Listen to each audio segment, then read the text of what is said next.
नमस्कार दोस्तों, स्वागत है आपका आयुर्वेद की पाठशाला चैनल पर। वीडियो को लाइक कमेंट करें एवं शेयर जरूर करें आयुर्वेद ग्रुप्स में।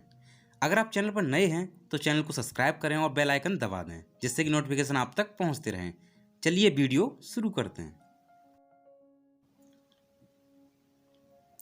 नमस्कार दोस्तों, स्वागत है आपका मेरे चैनल आयुर्वेद पाठशाला के साथ और आप ट्यून कर चुके हैं आयुर्वेद की पाठशाला चैनल। तो मैं आपका होस्ट रविकांत आपसे मुखातिब हुए एक नई वीडियो में। तो इससे पहले हमने शरीरोपकर्मणी सारी ये जो पहला अध्याय है रचना शरीर का, तो इसके हमने जो पार्ट हमने क्या कर लिए, पार्ट हमने एक तो फर्स्ट एंड सेकंड दोनों कंप्लीट कर लिए हैं। क्या कर लिए? कंप्लीट कर लिए हैं। तो अभी आपने अगर नहीं देखे हैं तो आप क्या करना है, आपको डिस्क्रिप्शन बॉक्स में नीचे जाना है, ओपन करना है उसमें, तो आपको पार्ट फर्स्ट और सेकंड की दोनों की लिंक आपको ईजिली मिल जाएगी। तो चलिए आज बात कर लेते हैं, हमने कहाँ तक इसको डिस्कस कर लिया था। ये सब पढ़ चुके थे हमने, और शरीर क्रिया की दृष्टि से ये सब चीज़ें पढ़ी, शरीर की व्याख्या वगैरह सब पढ़ रखा था ये, और हमने काफ़ी आगे इसको पहुँचा दिया है। शरीर की सड़ंगता ये सब चीज़ें हम पढ़ चुके हैं, शरीर शास्त्र के विभाग वगैरह ये सब पढ़ चुके हैं सेकंड वाले पार्ट में। तो सेकंड पार्ट में काफ़ी कुछ पढ़ा है। मृतशोधन संशोधन बहुत इंपॉर्टेंट है, इसको भी पढ़ चुके हैं, कंप्लीट कर चुके हैं। तो आज हम बात करने वाले हैं धातु भेद से पुरुष का संगठन। तो हमने कल तक कहाँ किया था, पुराने वाले लेक्चर में यहाँ तक किया था। अब हम आज बात करने वाले धातु भेद के पुरुष का संगठन। और प्लीज़ आप वीडियो लाइक ज़रूर करा करिए, और आयुर्वेद ग्रुप्स में शेयर के, जैसे थोड़ा सा आपका सपोर्ट हमें बहुत मोटिवेट करता है।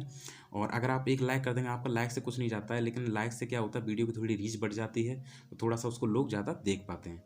तो ठीक है, अगर आपको जैसा भी वीडियो लगे, डिसलाइक लगे तो कोई दिक्कत नहीं, आप डिसलाइक करिए मत, कुल मिला के करिए ज़रूर, कुछ ना कुछ एक्टिविटी करना ज़रूरी है। तो धातुवेद से पुरुष का संगठन क्या है?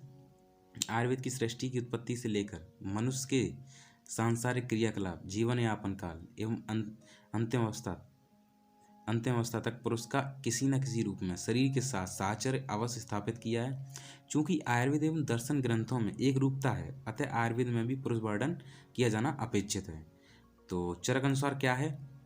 पुरुष धारणा धातु तेन धातु भेदनेति पुरुष धारणार्थ भेदेन। तो ये चरक का कौन सा शरीर स्थान है? पहला चैप्टर, तीसरा श्लोक और चक्रपाणी टीका है। ठीक है, तो आगे बढ़ते हैं इसी क्रम में। अर्थात आयुर्वेद देवता महर्षियों ने शरीर रचना एवं क्रिया की दृष्टि से पुरुष का अस्तित्व स्वतंत्र दृष्टिकोण से प्रस्तुत किया है। जैसे धातुभेद से अथवा स्थान उपयोग, प्रकृति, आकृति, स्थिति एवं संगठन के आधार पर अनेक रूपों में, जैसे एक धातुज, षड धातुज, एकदश धातुज और सप्त धातुज और पंचविंशति धातुज के साथ राशि पुरुष, कर्म पुरुष और चिकित्सा अधिकार पुरुष के नाम से वर्णित किया है। इसको बहुत अच्छे से हम लोग समझने वाले हैं, बहुत अच्छे से। अगर इस चैप्टर में नहीं तो आगे चैप्टर पर समझेंगे इसको बहुत अच्छे से। आप इस जगह से बहुत इंपॉर्टेंट क्वेश्चन आते हैं, और आपको एक भी छोड़ना नहीं है, और आप पूरे कर पाएंगे मतलब पूरे ही कर पाएंगे। अब पुरुष शब्द की निरुक्ति एवं व्युत्पत्ति। पुरी शरीरे सेते इति व्युत्पत्त्या या आत्मा पुरुष शब्देन चेते तमा चेतने इत्यादि। अब देखिए, अर्थात इस पुरुष शब्द का निर्माण पुर अग्रमने धातु से होता है, जिसका अर्थ गमन रूप से क्रिया से लिया जाता है। जिसका गमन देह देहांतर एवं लोकांतर में होता है, उसे पुरुष कहा जाता है। यह गमन क्रिया पुरुष के चेतन धर्म से संपन्न होती है। अतः यह सिद्ध होता है कि जो भी गमन क्रिया जिस पदार्थ में पाई जाती है, उसमें किसी न किसी रूप में पुरुष की ही कारणता होती है। अब देखिए पुरुष के लक्षण।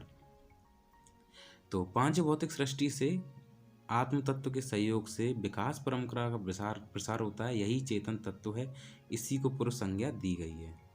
दर्शन और आयुर्वेद वाङ्मय में आत्मा के लिए बताए गए समस्त लक्षण एवं कर्म पुरुष के लक्षण व कर्मों की समानता प्रतीत है, अतः इन लक्षणों के सामान्य ज्ञान आवश्यक है। तो देखिएगा, खादश चेतना षष्ठा धातुआ पुरुष स्मृता, चेतना धातु रप्य स्मृता पुरुष संघ का है। ये वाली जो है, तो इसको भी एक पर्टिकुलर पुरुष का नाम दिया गया है, तो मैं आपको आगे इसको बताऊंगा। तो एक धातु पुरुष अगर मैं बता ही देता हूँ, एक धातु जो पुरुष है, चेतना धातु रपेक वाला जो है, एक धातु पुरुष इसको कहते हैं। एक धातु पुरुष अगर कभी पूछा जाए तो इसको लिख सकते हैं। अब दूसरी क्या है? पुनश्च धातु भेदेन चतुर्विंशतिका स्मृता मनोदशेन्द्रियाणि अर्थ प्रकृतिश्चाष्ट धातु की। ठीक है, ये चरक शरीर, देखिए चरक शरीर पहला चैप्टर 16-17 श्लोक।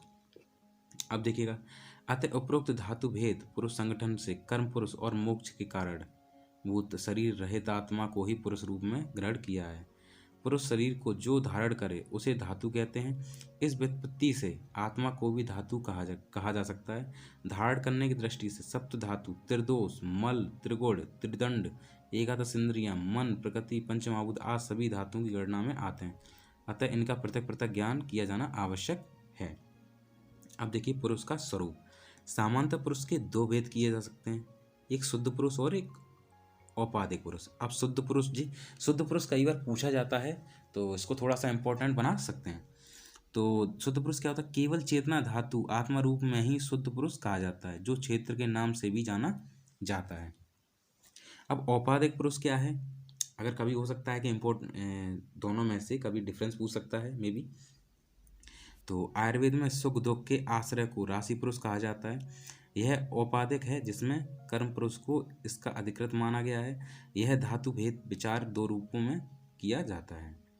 अब आगे बात करते हैं पुरुष विचय रूप और शरीर विचय रूप। ठीक है, इसमें धातु भेद से पुरुष विचय का सूक्ष्म विवेचन है तथा शरीर संख्या व्याकरण अध्याय में अंग प्रत्यंगों का स्थूल रूप से किया जाने वाला विवेचन शरीर विचय के नाम से व्यवत है। यहाँ विचय शब्द का अर्थ ग्रंथों में किए गए विज्ञान व्याकरण आदि को संबोधित करने वाला है। इसे हम व्यवहार में वर्गीकृत शरीर का अंग प्रत्यंग विवेचन कहते हैं। ये थोड़ा सा आप केवल इतना याद रखिए, पुरुष विचय रूप और शरीर विचय रूप। ठीक है, इसको आपको याद करना है। धातुविद विचारों के दो रूप में किया जाता है। ठीक है, अब आगे देखिए विकल्प भेद से धातुभेद। तो विकल्प भेद से धातुभेद क्या है? अनेक विकल्पों सहित धातुभेद आयुर्वेद, यहाँ से इंपॉर्टेंट थोड़ा चालू होता है। आयुर्वेद और दर्शन की दृष्टि से पुरुष के भेद करते हुए एक धातुष, द्वय धातुष, त्रिधातुष, षट धातुष, त्रयोदश धातुष, सप्तदश धातुष, चतुर्विंशति धातुष और पंचविंशति धातुष पुरुष अनेक रूपों में देखा गया है। एक धातुष पुरुष शुद्ध रूप है एवं अन्य सभी की गणना राशि पुरुष में की जाती है। आयुर्वेद में स्थान स्थान पर पुरुष का वर्णन षट धातु रूप में किया गया प्रतीत होता है। अब देखिएगा एक धातु पुरुष, जैसा कि पहले बताया जा चुका है, शुद्ध पुरुष ही एक धातु है। यह केवल चेतना धातु रूप निर्विकार एवं शरीर में चेतन स्वरूप रहने वाला है। अब देखिएगा कर्म पुरुष मन, पंचमहाभूत, उनके शब्द, स्पर्श, रूप, रस, गंध, भाव एवं 10 इंद्रियों से युक्त होने वाले चेतना का कारण होता है, वही एक धातुज है। यही सूक्ष्म शरीर धारण करने प्रत्येक जीव में रहने वाले जीवात्मा कहलाता है। आत्मा है तो जीवात्मा है। इसी के अंतरात्मा, इंद्रियात्मा, भूतात्मा, शरीरात्मा आदि अनेक नाम हैं। यह शुद्ध आत्मा निर्गुण होती है, किंतु सत्वादि के संयोग से सगुण रूप धारण करती है और प्रकृति में सृष्टि उत्पत्ति का इच्छा उत्पन्न होने पर इसी के संपर्क से रचना होती है। अतः यह पुरुष किसी न किसी से उत्पन्न होता है और ना ही किसी को उत्पन्न करता है, किंतु उत्पन्न होने वाले तत्व में इसका कारणता अवश्य विद्यमान रहती है। अब देखिएगा यहाँ पे दिया भी रखा है, चेतना धातु रप्य स्मृता पुरुष संघ का। बस आपको यही चीज़ याद करनी है, नीचे वाला याद नहीं करना है। अब देखिएगा आगे बढ़ते हैं। तो इस शुद्ध पुरुष को आयुर्वेद शास्त्र में सिद्धांतन नहीं माना जाता है। इसी बात को प्रकट करने के लिए ही पुरुष संघ बताया गया है। अतः चेतना धातु पुरुष नहीं, केवल उसकी संज्ञा पुरुष के रूप में दी गई है। सुश्रुत भी यही मानते हैं, जो सर्वव्यापक एवं नित्य पुरुष है उसका आयुर्वेद शास्त्र में उपदेश नहीं है, किंतु अव्यापक क्षेत्र पुरुष को ही कार्य करते समय अनित्य मान लिया जाता है। अब देखिए द्वय धातुष पुरुष क्या है? विकल्प भेद से विचार करने पर क्षेत्र एवं अग्निसौमी भेद करते हुए पुरुष को द्वय धातुष कहा जाता है। अब देखिए आगे बढ़ते हैं।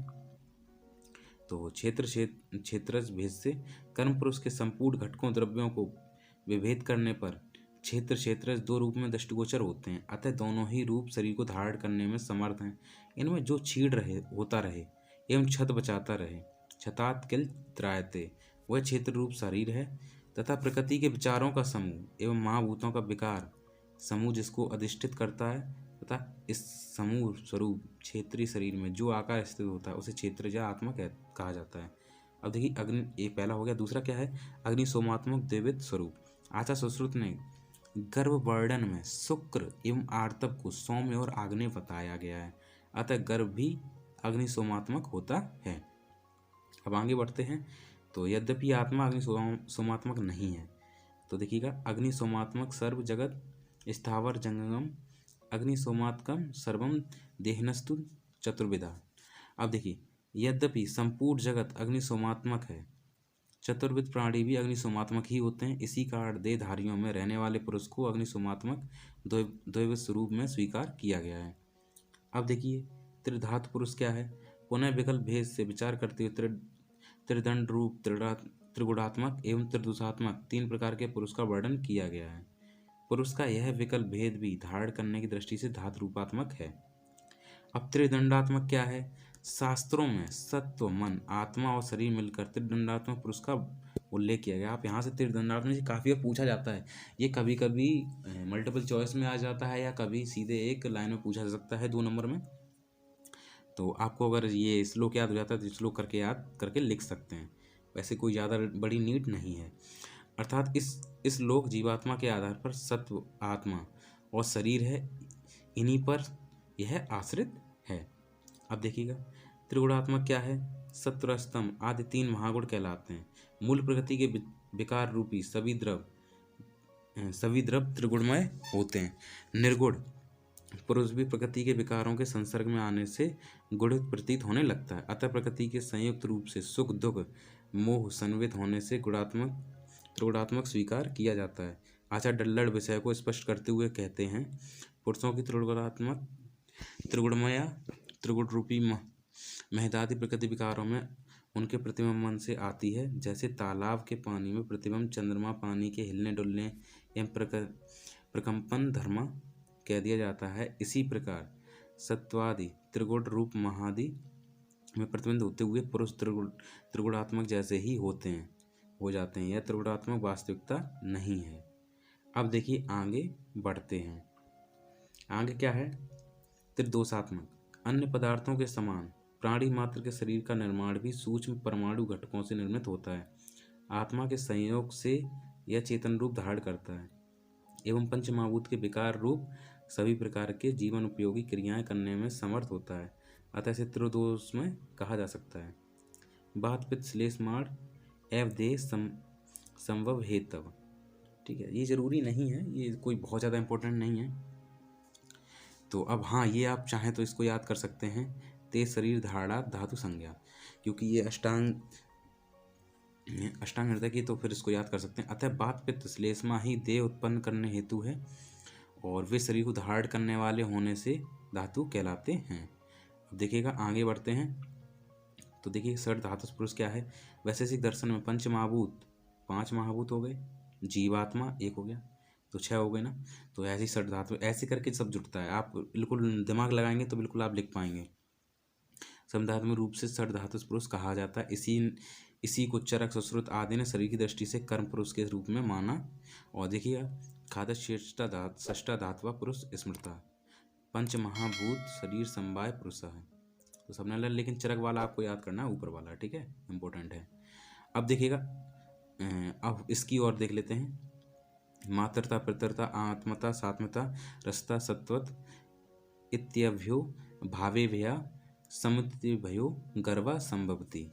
अर्थात मात्र आदि 6 भावों से शरीर के विभिन्न अंग प्रत्यंग प्रकृति आदि का निर्माण होने से 6 प्रकार के भाव भी शरीर के धारक होते हैं तथा पंच महाभूत एवं जीवात्मा संयुक्त पुरुष षड धातु पुरुष कहलाता है। अब देखिएगा, अब आगे जो बढ़ते हैं, त्रयोदश धातु पुरुष है। तो दोष धातु मलमूल ही शरीर मिति, तो इसको याद कर लेना है। अब देखिए, अर्थात दोष, तो दोष कितने 3, धातु कितनी है 7, रस रक्त आदि 7 सप्त धातु, और मल कितने त्रिमल, मूत्र पुरी श्वेत। इन 13 शरीर धारक भावों से पुरुष को त्रयोदश वाला कहा गया है। अब देखिए, सप्त धातु पुरुष कैसा है। सप्तदश धातु पुरुष तो आत्मेंद्रिय मनो अर्थानाम यो अयम पुरुष संघ का। आचार्य चरक ने इस वचन से पुरुष को सप्तदश धातु पुरुष भी कहा जाता है। एक आत्मा, 10 इंद्रिय, 1 मन, ठीक है, 12 हो गए। और उसके बाद पंच महाभूत मिलकर सप्त धातु पुरुष को बनाते हैं, ठीक है। तो चलिए अब आगे बढ़ते हैं। चतुर्विंशति धातु पुरुष। चतुर्विंशति धातु पुरुष में क्या है। सृष्टि उत्पत्ति के मूल, उत्पादन एवं उत्पादक तत्व संख्या की दृष्टि से 24 माने गए। अतः पुरुष के साथ इनका भी संबंध होने से पुरुष को 24 तत्व वाला बताया गया है। 24 तत्व समुदाय राशि या समूह के संयुक्त होने से ही इसे ही राशि पुरुष कहा जाता है। अब देखिएगा, पुनः धातु भेदेन चतुर्विंशतिका स्मृता मनोदशेन्द्रिय अर्था प्रकाश धातु की।